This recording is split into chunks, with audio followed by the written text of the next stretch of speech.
Students, maths की एक रोचक बात मैं आपको बताता हूँ। ठीक है, जैसे कि मुझे एक बच्चे ने सवाल पूछा कि जब हम -2 का स्क्वायर लेते हैं वो तो पॉजिटिव आता है, जो कि आता है +4। लेकिन अगर वही -2 का अगर हम क्यूब लेते हैं तो वो आता है -8। ओके, ये क्यों होता है? ठीक है, ये क्यों होता है?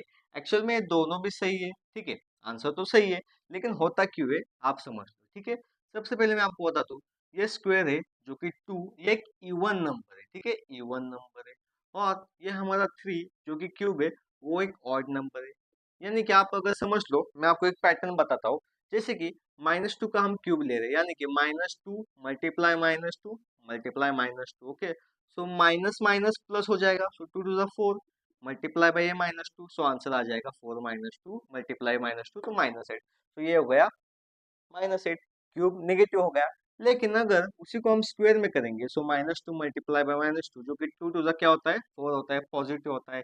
आप ये बात याद रखो, जब भी हम उसकी सेकेंड पावर ले रहे, फोर्थ पावर ले रहे, एट पावर ले रहे, यानी कि इवन में अगर कोई भी हम नंबर की पावर यहाँ पे लेते हैं तो यहाँ पे सबसे आंसर पॉजिटिव आता है। और जब भी हम यहाँ पे ऑड में पावर लेते हैं, 3, 5, उसके बाद 7, उसका आंसर क्या आता है? नेगेटिव आता है। ये बात को आप हमेशा याद रखो, क्यूब नहीं, क्यूब को छोड़ के अगर फिफ्थ पावर भी है वो भी नेगेटिव ही आती है। और ऐसे नॉलेज कंटेंट के लिए हमारे चैनल को भी सब्सक्राइब करें।